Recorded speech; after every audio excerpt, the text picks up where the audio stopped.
నమస్తే welcome to people TV news bulletin ముందుగా headlines చూద్దాం. న్యూయార్క్ టోక్యోతో సమానంగా హైదరాబాద్ 5,827 కోట్ల అభివృద్ధి పనులు CM Revanth Reddy. Metro project మరియు రాజధాని పనులకు ఏపీ కేబినెట్ క్లియర్ చేసింది మంత్రి పార్థసారథి. ఆ కూటమి సర్కారు కుట్ర విద్యుత్ కనెక్షన్ కట్ వైఎస్ఆర్సీపీ రాష్ట్ర అధికార ప్రతినిధి జూపూడి ప్రభాకర్ రావు. చీరాల గడియార స్తంభం సెంటర్లో బహుజన్ సమాజ్ పార్టీ ఆధ్వర్యంలో నిరసన. హైదరాబాద్ మహానగరం ప్రపంచంతో పోటీ పడుతుందని సీఎం రేవంత్ రెడ్డి తెలిపారు. న్యూయార్క్, టోక్యో నగరాలతో సమానంగా హైదరాబాద్ ను నడిపిస్తామని చెప్పుకొచ్చారు. హైదరాబాద్ లో రెండో అతిపెద్ద ఫ్లైఓవర్ ను రేవంత్ రెడ్డి ప్రారంభించారు. జూ పార్క్ నుంచి ఆరంఘర్ వరకు నిర్మించిన 6 లేన్ల బై డైరెక్షన్ ఫ్లైఓవర్ ను సీఎం రేవంత్ రెడ్డి ప్రారంభించారు. ఈ ఫ్లైఓవర్ ను 636 కోట్లతో 24 మీటర్ల వెడల్పు, 4.4 కిలోమీటర్ల వెడల్పుతో నిర్మించారు. ఈ క్రమంలో నిర్వహించిన సభలో సీఎం రేవంత్ కీలక వ్యాఖ్యలు చేశారు. ప్రజాపాలన విజయోత్సవాల్లో భాగంగా municipal administration and urban development విభాగం పరిధిలో 5,827 కోట్లతో చేపడుతున్న వివిధ అభివృద్ధి పనులను సీఎం రేవంత్ రెడ్డి వర్చువల్ గా ప్రారంభించారు. జిహెచ్ఎంసీ పరిధిలో ఐటీఐ ఫేజ్ 1 లో 3,446 కోట్ల అభివృద్ధి పనులకు శంకుస్థాపన చేశారు.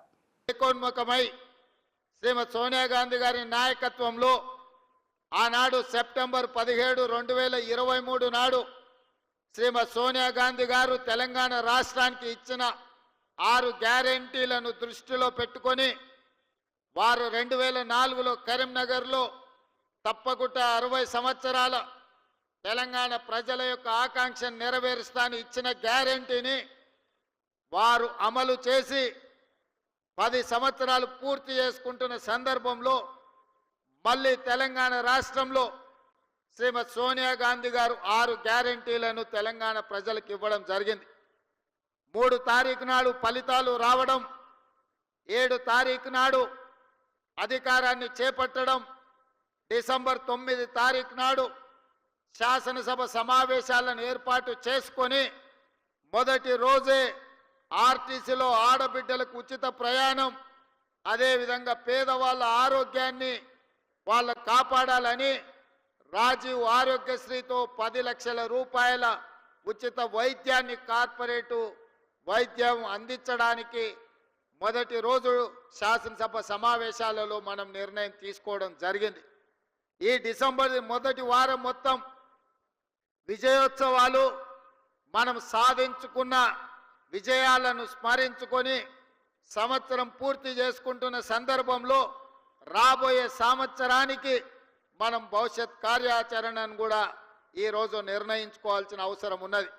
మిత్రులారా, ఈరోజు ఆలోచన చేయండి. హైదరాబాదు నగరం అంటే తెలంగాణ రాష్ట్రానికే కాదు, ఈ దేశానికి, ప్రపంచానికే ఒక ప్రత్యేక గుర్తింపు ఉన్నది. ఇవాళ అమెరికాలో సిలికాన్ వ్యాలీలో ఇంజనీర్లు ఉన్నారు అనంటే, సిలికాన్ వ్యాలీ నడుస్తుంది అనంటే, ఈ హైదరాబాదు నగరం తెలంగాణ రాష్ట్రంలో చదువుకున్న నిరుద్యోగ యువకులు ఇంజనీర్లుగా మారి అమెరికా లాంటి దేశాలను సాంకేతిక నైపుణ్యంతో అభివృద్ధి చేస్తున్నారంటే అందులో ఈ హైదరాబాదు నగరానికి ఒక ప్రత్యేకమైన స్థానం ఉన్నది. ఇదే కాదు, ఆనాడు శ్రీ రాజీవ్ గాంధీ గారు ఈ దేశం యొక్క భవిష్యత్తు మారాలి అనంటే కంప్యూటర్ యుగం రావాలి, 21వ శతాబ్దంలోకి వేగంగా అభివృద్ధి చెందాలి అంటే ఈ దేశం యువతకు కంప్యూటర్ని పరిచయం చెయ్యాలి అని ఈ దేశానికి కంప్యూటర్ని రాజీవ్ గాంధీ గారు పరిచయం చేసింది. వారి నేపథ్యంలోనే ఆనాటి నేదురుమల్లి జనార్దన్ రెడ్డి ఉమ్మడి రాష్ట్ర ముఖ్యమంత్రి గారు మొట్టమొదట హైటెక్ సిటీకి శిలాఫలకం వేస్తే, ఆ తర్వాత వచ్చిన చంద్రబాబు నాయుడు గారు హైటెక్ సిటీని నిర్మించి ఐటీ కంపెనీలను వారు తీసుకురావడం జరిగింది. వారి తర్వాత ముఖ్యమంత్రిగా ప్రభుత్వాన్ని ఏర్పాటు చేసిన డాక్టర్ వైఎస్ రాజశేఖర రెడ్డి గారు ఐటీ కంపెనీలను కొనసాగించడమే కాకుండా ఔటర్ రింగ్ రోడ్డును, అంతర్జాతీయ ఎయిర్పోర్టును, ఫార్మా కంపెనీలను తీసుకొచ్చి అదేవిధంగా హైదరాబాద్ నగరానికి ఆనాడు కీర్తిశేషులు పీజేఆర్ గారు ఎండాకాలం వచ్చిందంటే ఖాళీ కుండల ప్రదర్శన చేసేవాడు.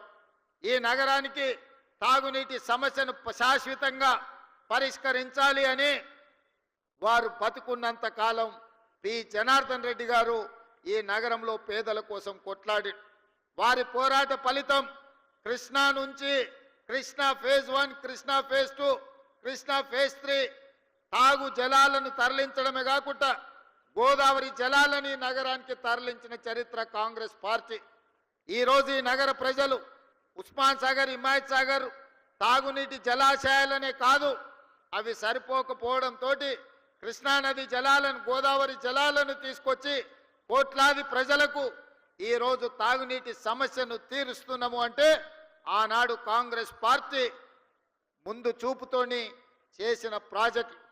అవే కాదు, ఈరోజు మనం చూస్తున్న ఈ నెక్లెస్ రోడ్డు కానీ, అక్కడున్న ఈ ఫ్లైఓవర్లు కానీ, లేకపోతే ఆ బుద్ధుడు కానీ, లేకపోతే ట్యాంక్ బండ్ మీద కట్టిన గొప్ప మహానుభావుల విగ్రహాలు కానీ, ఆనాడు ఎన్టీ రామారావు గారు, కోట్ల విజయభాస్కర్ రెడ్డి గారు తీసుకున్న నిర్ణయాలు ఈరోజు ఈ నగరం ప్రపంచంతోనే పోటీ పడే విధంగా అభివృద్ధి చెందింది. మరి మిత్రులారా, ఇవాళ గొప్పగా మెట్రో ఉంది మా హైదరాబాద్లో అని చెప్పుకుంటున్నాం. ఈ మెట్రోను హైదరాబాద్కు తీసుకొచ్చింది కేంద్రంలో అర్బన్ డెవలప్మెంట్ మంత్రిగా శ్రీ జైపాల్ రెడ్డి గారు విశేషమైన కృషి చేసి కేంద్ర ప్రభుత్వం నుంచి అనుమతులు ఇవ్వడమే కాకుండా కేంద్ర ప్రభుత్వం వందలాది కోట్ల రూపాయల నిధులు ఇస్తే ఆనాడు డాక్టర్ వైఎస్ రాజశేఖర రెడ్డి గారు ముఖ్యమంత్రిగా ఉండి ఈ నగరానికి మెట్రోను తీసుకొచ్చి ఇవాళ ప్రపంచంతోనే పోటీ పడే విధంగా ఇవాళ అభివృద్ధి చేసినాం.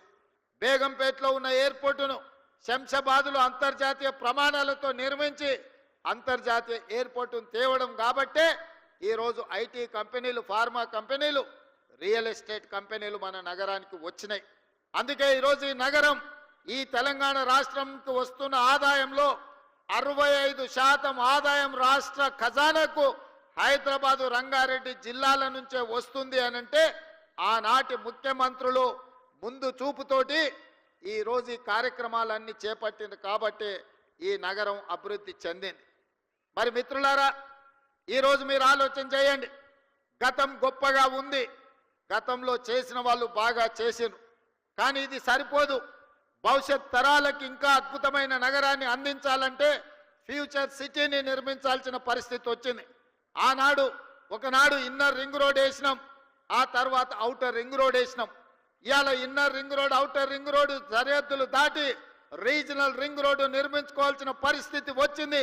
అందుకే ఈనాటి ప్రభుత్వం 360 కిలోమీటర్లతో తెలంగాణ మణిహారంగా రీజనల్ రింగ్ రోడ్డును దాదాపుగా 35,000 కోట్ల రూపాయలు వెచ్చించి కేంద్ర ప్రభుత్వం నుంచి సాధించుకొని రీజనల్ రింగ్ రోడ్డు నిర్మించడానికి ఇవాళ మన ప్రభుత్వం ప్రయత్నం చేస్తుంది. ఆ దిశగా కేంద్ర ప్రభుత్వం మీద ఒత్తిడి తీసుకొస్తున్నాం.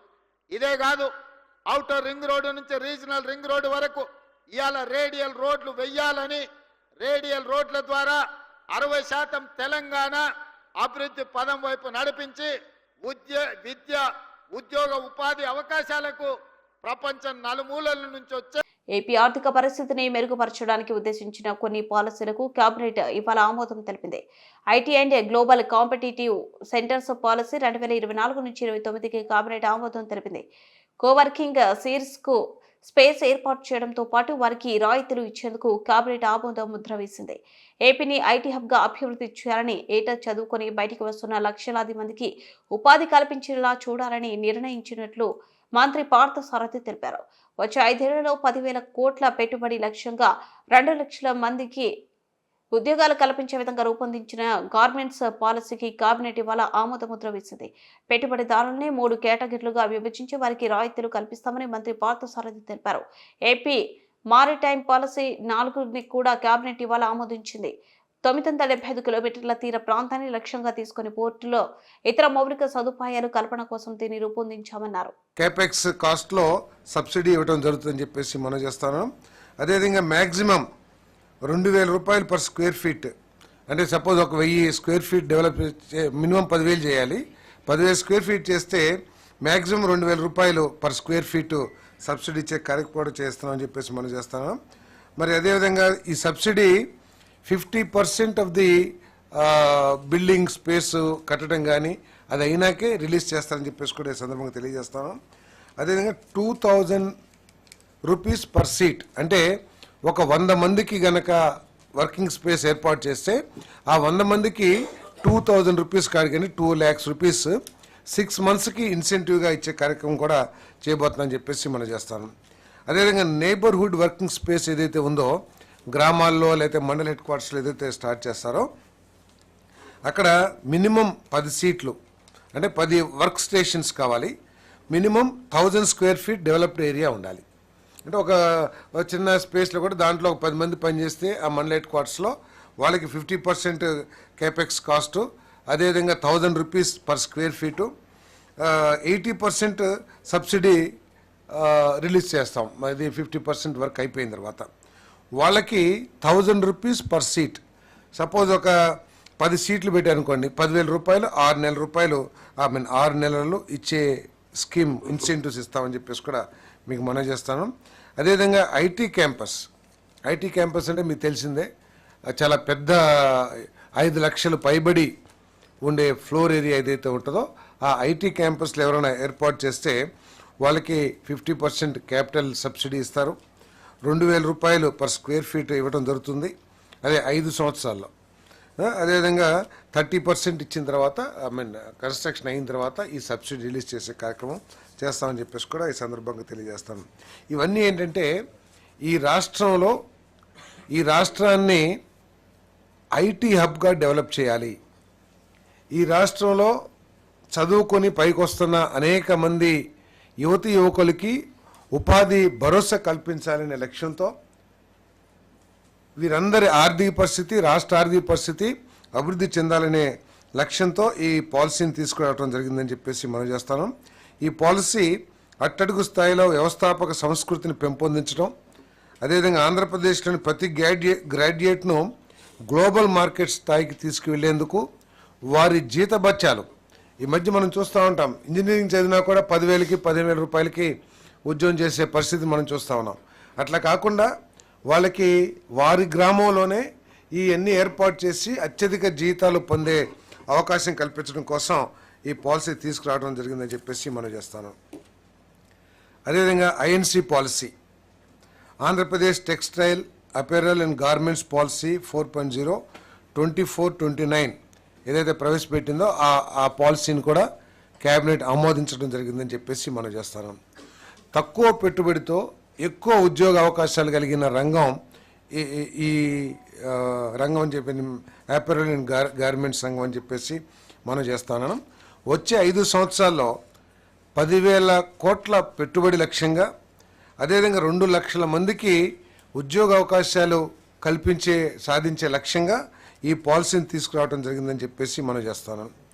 ఈ 24-29 సమయంలో దాదాపు $1 బిలియన్ ఎగుమతిని సాధించాలని చెప్పేసి ఈ కూటమి ప్రభుత్వం ఈ పాలసీ ద్వారా లక్ష్యంగా పెట్టుకుందని చెప్పేసి మనం చేస్తాం.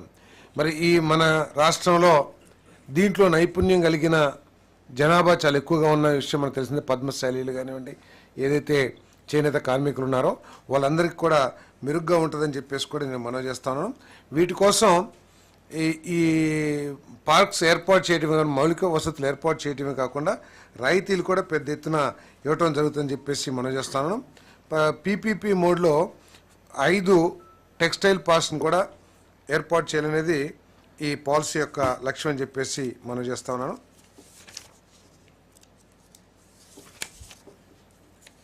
దాంట్లో కూడా ఇన్సెంటివ్స్ ఎవరైనా కొత్తగా పెట్టుబడులు పెట్టే MSME, sub large and large 3 కేటగిరీలుగా ఈ ఇన్వెస్టర్స్ని డివైడ్ చేసి ముగ్గురికి డిఫరెంట్గా ఇన్వెస్ట్మెంట్ సబ్సిడీ ఎంఎస్ఎంఈ అయితే 30%, సబ్ లార్జ్ అయితే 20%, లార్జ్ అయితే 25% ఇన్వెస్ట్మెంట్ సబ్సిడీ ఇవ్వడం జరుగుతుంది. Women, BC, SC, ST, minorities, specially abled వాళ్ళందరికీ కూడా ఎంఎస్ఎంఈ అయితే 45% సబ్సిడీ, 25% సబ్ లార్జ్ యూనిట్స్కి, లార్జ్ యూనిట్స్కి 30%. అదేవిధంగా పవర్ కాస్ట్ ₹2 పర్ యూనిట్ అందరికీ కూడా. అదేవిధంగా ED charges exemption 50%, stamp duty and land conversion charges 100% అన్ని యూనిట్స్ కూడా. గ్రీన్ టెక్ అడాప్షన్ ఎవరైనా తీసుకొస్తే 25% ఆఫ్ ఎక్విప్మెంట్ కాస్ట్ ఎంఎస్ఎంఈస్కి, 10 to 15% of project cost sub large యూనిట్స్కి, అదేవిధంగా లార్జ్ యూనిట్స్కి 15 to 25% సబ్సిడీ ఇవ్వడం జరుగుతుందని చెప్పేసి మనం చేస్తా ఉన్నాం.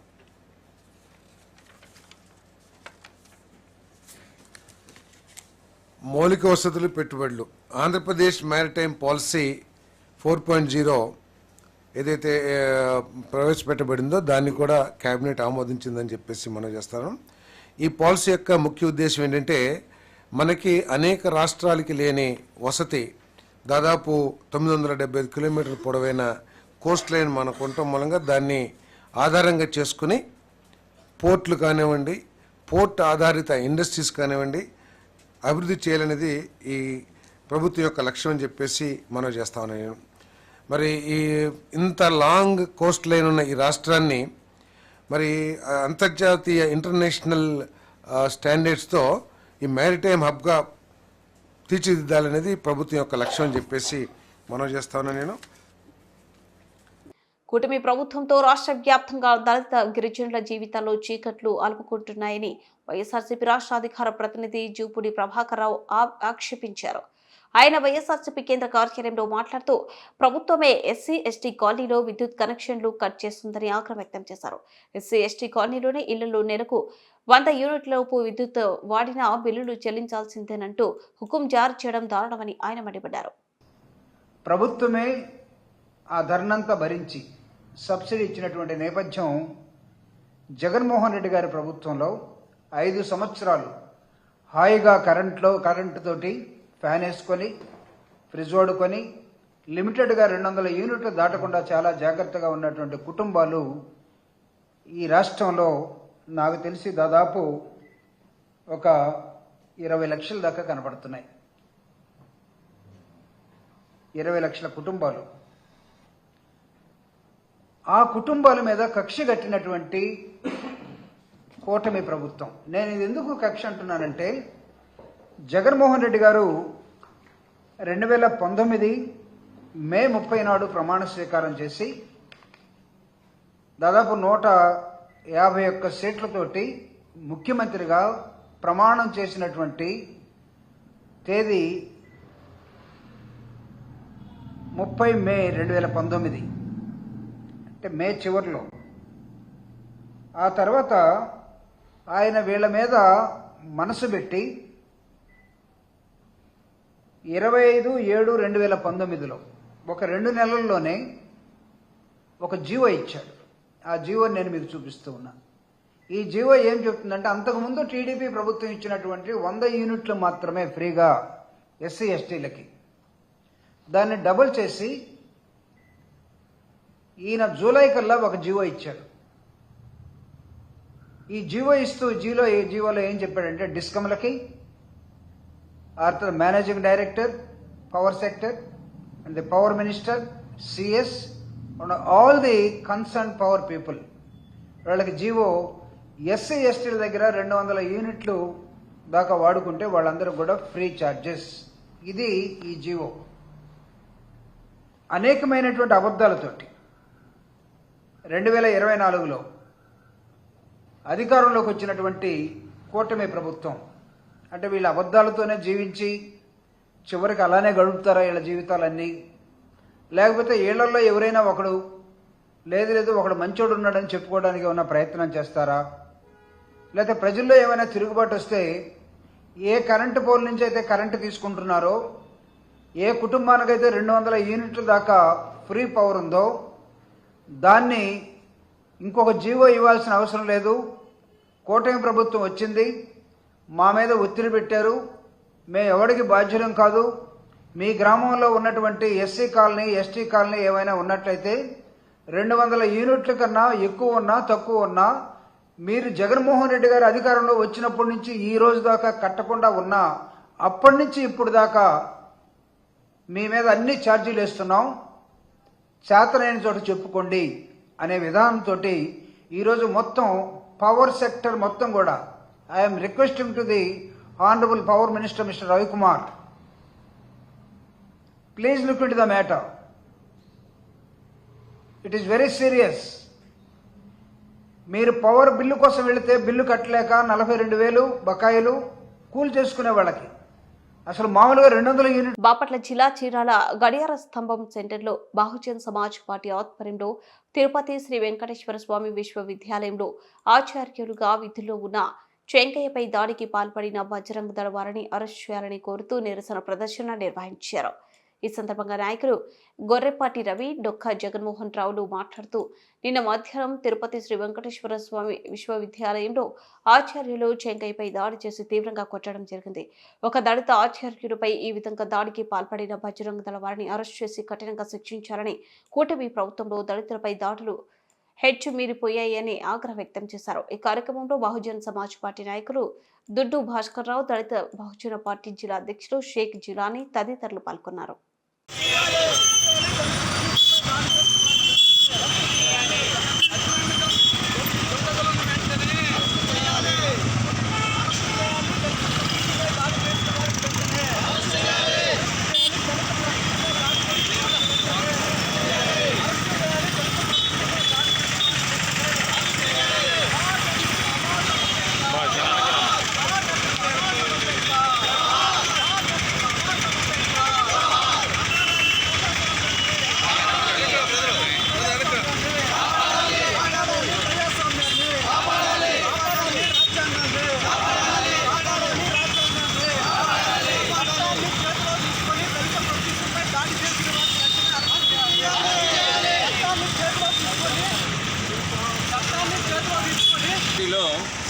Triple E department head of the department professor V Chengaiah గారి మీద బీజేపీ, ఆర్ఎస్ఎస్, బజరంగ దళకు చెందిన కొంతమంది కార్యకర్తలు ఆయన ఛాంబర్లోకి దౌర్జన్యంగా వితౌట్ పర్మిషన్ ప్రవేశించి ఆయన మీద చేయి చేసుకొని దుర్భాషలాడటం కూడా జరిగింది. కారణం ఆయన ఒక దళిత ప్రొఫెసర్ అవటమే. జనరల్గా విశ్వవిద్యాలయాల్లో ప్రజాస్వామ్యం ఎక్కువగా ఉంటుంది, సోషలిజం ఎక్కువగా ఉంటుంది, స్వేచ్ఛ సమానత్వాలు ఎక్కువగా ఉంటాయి, అందరూ సోదరభావంతో కలిసి ఉంటారు. అటువంటి విశ్వవిద్యాలయంలో కొంతమంది మతోన్మాద శక్తులు చెంగయ్య గారి మీద దాడి చేయడం హేయమైన చర్య. సాయంత్రం 3-3:30 సమయంలో ఆయన ఛాంబర్లోకి ప్రవేశించి దాదాపుగా 7 గంటల వరకు ఆయన్ని నానా దుర్భాషలాడి హింసించారు. మానసికంగా ఎంతో క్షోభకు గురి చేశారు. ఆ సమయంలో యూనివర్సిటీ వైస్ ఛాన్సలరు, రిజిస్ట్రార్ కూడా యూనివర్సిటీలోనే ఉన్నారు. సాయంత్రం 7 గంటల వరకు ఆయన దుర్భాషలాడుతూ, ఆయన హింసిస్తూ, అవమానిస్తూ, ఆయన మీద దౌర్జన్యం చేస్తుంటే ఈ అధికారులు యూనివర్సిటీలో ఉండి కూడా దాన్ని ఖండించలేదు. కనీసం ఒక్క పోలీసులు కూడా ఆయన దగ్గరికి పంపించలేదు. దీన్ని మేము తీవ్రంగా ఖండిస్తూ ఉన్నాం.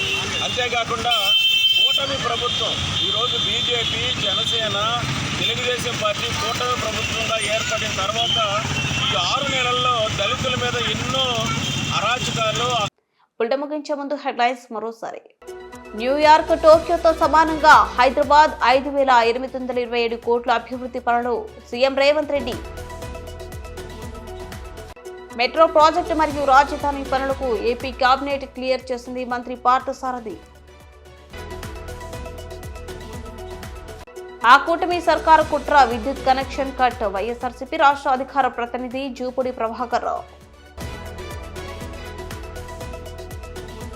చీరాల గడియార స్తంభం సెంటర్లో బహుజన్ సమాజ్ పార్టీ ఆధ్వర్యంలో నిరసన.